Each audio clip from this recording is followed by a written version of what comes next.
Shri Venkateswara gold తాకట్టులో ఉన్న మీ బంగారాన్ని విడిపించి కొనబడును.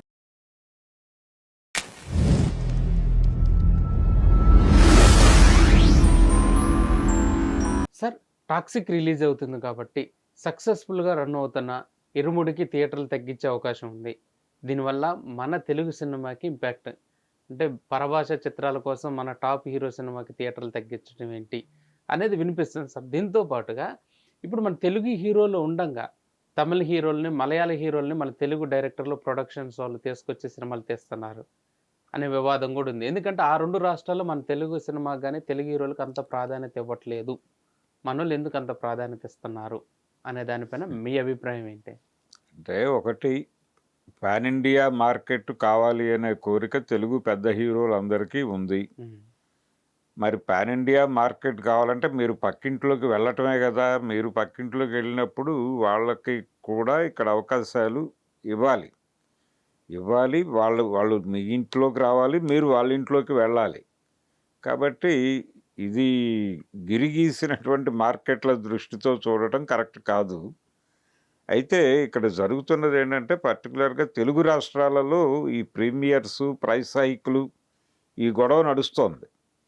కానీ ఇతర ప్రాంతాల్లో కనిపించట్లేదు. ఇప్పుడు పాన్ ఇండియా మార్కెట్లో సినిమా రిలీజ్ అవుతున్నప్పుడు మిగిలిన చోట్ల ఎక్కడా లేనిది ఇక్కడే నడుస్తోంది. మిగిలిన ఎక్కడ ప్రైస్ హైకులు కనిపించటం లేదు ఏ సినిమాకి. ఇప్పుడు టాక్సిక్కి కూడా నిజానికి బెంగళూరులో కొంత 500 వరకు మల్టీప్లెక్స్లో టికెట్లు వెళ్ళినట్టు కనిపిస్తోంది. ఇప్పటి వరకు తెలుగు రాష్ట్రాల్లో బుకింగ్లు ఓపెన్ కాలా. ఎందుకు ఓపెన్ కాలేదు అనే దాని మీద ఒక చర్చ నడుస్తోంది. ఏది టాక్సిక్ దిల్ రాజు గారు తీసుకున్నాడు, ఆయన 120 కోట్లకి తీసుకున్నారు ఆయన హక్కులు అనేది కూడా ఒక మాట ఉంది. అది నిజమా కాదా అనేది పక్కన పెట్టేస్తే ఆయన ఆ ఇన్వెస్ట్మెంట్ని తిరిగి తెచ్చుకోవటానికి అంటే రాబట్టుకోవటానికి ఇది బుకింగ్స్ హోల్డ్ చేసి ప్రీమియర్స్ కోసం ప్రయత్నం చేస్తున్నారు. దాంతోపాటు ఒక 10 days ప్రైస్ హైక్ కోసం ప్రయత్నం చేస్తున్నారు అనేది ఒక చర్చ జరుగుతోంది బయట. అందులో భాగంగానే బుకింగ్స్ ఇప్పటిదాకా ఓపెన్ కాల. రేపే సినిమా రిలీజు కాబట్టి నైట్ ప్రీమియర్స్ వేసే ఆలోచన, ప్రైస్ కొంచెం 600 వరకు పెట్టే ఆలోచన ఉంది అనేది వినిపిస్తోంది. అయితే అందులో ఎంత నిజం ఉంది అనేది ఎలాగూ ఈరోజు మధ్యాహ్నం ఆఫ్టర్నూన్ లంచ్ అవర్ తర్వాత క్లారిటీ వచ్చేస్తుంది. ఆ గొడవని పక్కన పెట్టేస్తే ఈ ప్రైస్ హైక్ అనేది పక్క రాష్ట్రాల్లో లేదు, ఇక్కడే జరుగుతోంది. తెలుగు హీరోల సినిమాలు అవతలకి వెళ్ళినప్పుడు అక్కడ ప్రైస్ హైక్ ఉండటం లేదు. వాళ్ళ సినిమాలు ఇక్కడికి వచ్చినప్పుడు మనం ఎందుకు ప్రైస్ హైక్ ఇవ్వాలి అనే చర్చ జరుగుతోంది. కానీ డబ్బులు పెట్టి కొంటున్నది వీళ్ళే. మరి డబ్బులు పెడుతున్నప్పుడు రిటర్న్స్ కూడా కోరుకుంటారు కదా. ఆ కోరుకునే ప్రాసెస్లో జరుగుతున్న గొడవ ఇది. కాబట్టి ఇది వివాదం చేయటం కన్నా కూడా అర్థం చేసుకుని ముందుకు వెళ్ళటంగానే చూడాలి. ఇక్కడ తెలుగు సినిమాలకి ప్రాధాన్యత ఇవ్వాలి, డబ్బింగ్ సినిమాలకి కాదు అనేది కూడా కుదరదు ఇప్పుడు.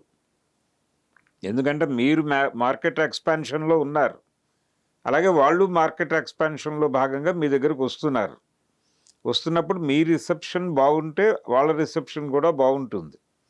అవతల ఏదైనా ఇబ్బంది ఉంటే దాని గురించి మాట్లాడండి. మేము ఇంత చేస్తున్నాం, మేము ఒక పరభాష చిత్రానికి ప్రీమియర్స్ వేసాము, లేకపోతే ప్రైస్ హైక్ ఇచ్చాము 10 రోజులు, ఇలాంటి రిసెప్షన్ మాకు కూడా ఇవ్వండి అని మాట్లాడండి. అది ఓకే.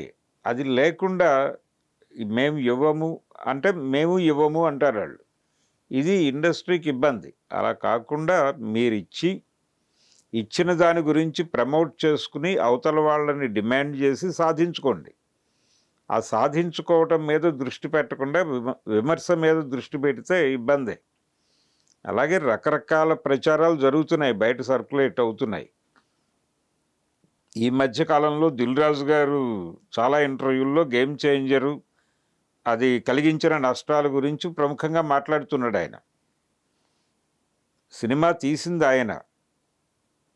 ఒక రకంగా ఒక ఇబ్బందికరమైన సినిమాని రామ్ చరణ్కి ఇచ్చాడు. ఆయన నటించాడు, సినిమా దెబ్బతింది. దానికి పూర్తి బాధ్యత ప్రొడ్యూసరు, డైరెక్టరు వహించాలి, హీరో కాదు. ఎందుకంటే కంటెంట్ బాగుంటే సినిమా ఆడుతుంది. పెద్ద హీరో ఉంటే ఇంకొంచెం పెద్ద రెవెన్యూ వస్తుంది. పెద్ద ఏరియాలో ఓపెన్ అవుతుంది కాబట్టి. అది కాకుండా హీరోదే బాధ్యత అన్నట్టుగా ఈయన మాట్లాడుతున్నాడు చాలా ఇంటర్వ్యూస్‌లో అనేది ఒకటి మెగా అభిమానుల ఏరియాలో సర్క్యులేట్ అవుతోంది. ఇప్పుడు ఈ టాక్సిక్ మీద వాళ్ళెలా రియాక్ట్ అవుతారు? ఈ నేపథ్యంలో. అంటే రామ్ చరణ్ ఫ్యాన్స్‌ని, చిరంజీవి గారి అభిమానుల్ని కొంత గాయపరిచినటువంటి పరిస్థితి ఉంది. అందుకని వాళ్ళు టాక్సిక్‌ని వాంటెడ్‌గా బ్యాడ్ చేసే ప్రయత్నం చేస్తే, క్యాంపెయినింగ్ చేస్తే ఏమిటి సినిమా పరిస్థితి తెలుగు రాష్ట్రాల్లో అనే చర్చ కూడా ఒకటి నడుస్తోంది. ఇవన్నీ పక్కన పెడితే ఆయన భారీ ధరకి కొన్నారు సినిమాని అనేది వాస్తవం. ఆ డబ్బులు రికవర్ అవ్వాలి, రిటర్న్ తీసుకోవాలి జనాల దగ్గర నుంచి అనుకుంటున్నాడు. ఈ అనుకుంటున్న క్రమంలోనే ఈ బుకింగ్స్ ఇతర అన్ని చోట్ల చెన్నైలో ఓపెన్ అయిపోయింది, హిందీ బెల్ట్లో ఓపెన్ అయిపోయింది, మిగిలిన అన్ని చోట్ల ఓపెన్ అయ్యి ఇక్కడ కావట్లేదు. ఓవర్సీస్లో ఓపెన్ అయింది, హెవీగా నడుస్తోంది బుకింగ్ అని చెప్తున్నారు.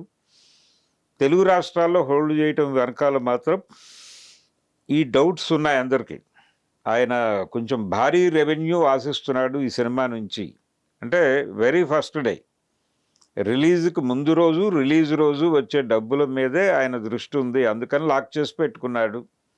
ఏ క్షణమైనా ఓపెన్ అవ్వచ్చు అనేది వినిపిస్తున్న మాట. దిల్ రాజు గారి మీద సినిమా పరిశ్రమలోనే ఒక సెక్షన్ కొంచెం తీవ్రమైనటువంటి ఆరోపణలతో ఉన్నారు. లాస్ట్ టైం ఒక సినిమాకి ప్రీమియర్స్కి పర్మిషన్ ఇస్తారో ఎవరో తెలియని ఒక డోలాయమాన స్థితిలో ఉంచారు.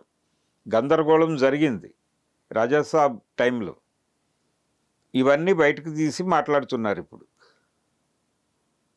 ఆ సినిమాల విషయంలో అలా ఎందుకు వ్యవహరించారు, ఇప్పుడు మీ సినిమా కోసం ఇలా ఎందుకు వ్యవహరిస్తున్నారు, ఆ రోజున ఎందుకు హెల్ప్ చేయలేదు, ఈ రోజున ఎందుకు మీరే చొరవ చేసి ఇవన్నీ చేస్తున్నారు అన్న ధోరణిలో కూడా ఒక చర్చ జరుగుతోంది. కనుక మరి వీటన్నిటికీ ముగింపు పలికి ప్రీమియర్స్ ఉంటాయో ఉండవో క్లారిటీ ఇచ్చేసి బుకింగ్స్ ఓపెన్ చేసేస్తే నెమ్మదిగా ఈ ఆర్గ్యుమెంట్లన్నీ పక్కకి వెళ్తాయి. మరి దిల్ రాజు గారు ఎలా డీల్ చేస్తాడు ఈ విషయాన్ని అనేది చూడాలి. టాక్సిక్ వల్ల ఇరుముడి కలెక్షన్లు దెబ్బతినే అవకాశం ఉందా, తగ్గే అవకాశం ఉందంటారా? అదేం ఉండదండి. అంటే first day screen show sharing కొంచెం ఎక్కువ ఉంటుంది ఏది టాక్సిక్కి. మార్నింగ్ షోకి హెవీగా అటు వెళ్తాయి. ఆ తర్వాత క్రమంగా ఇరుముడి వసూళ్ళని బట్టి, అంటే ఆడియన్స్ ప్రిఫరెన్స్ని బట్టి స్క్రీన్ షేర్ చేసుకుంటూ వెళ్తారు. రెండిటికి ఈక్వల్గానే పెడుతుంది. కానీ మార్నింగ్ షోకి మాత్రం దానికి కొంత ఎక్కువ స్క్రీన్స్ వెళ్ళే అవకాశం ఉంది టాక్సిక్. అది అనివార్యం. 80 వరకు వెళ్ళొచ్చు, 80% స్క్రీన్స్లో అది మాత్రమే నడుస్తుంది, టాక్సిక్ నడుస్తుంది. 20 ఇది నడుస్తుంది. ఆ తర్వాత క్రమంగా ఇది పెరుగుతుంది, అది కొంత తగ్గుతుంది. అందుకని ఇది ఉంటుంది డెఫినెట్గా. ఓకే, కలెక్షన్లు కొంచెం తగ్గే అవకాశం ఉంది, తక్కువ. మార్నింగ్ షో వరకే, తర్వాత మళ్ళీ ఎవరి గొడవ వాళ్ళదే.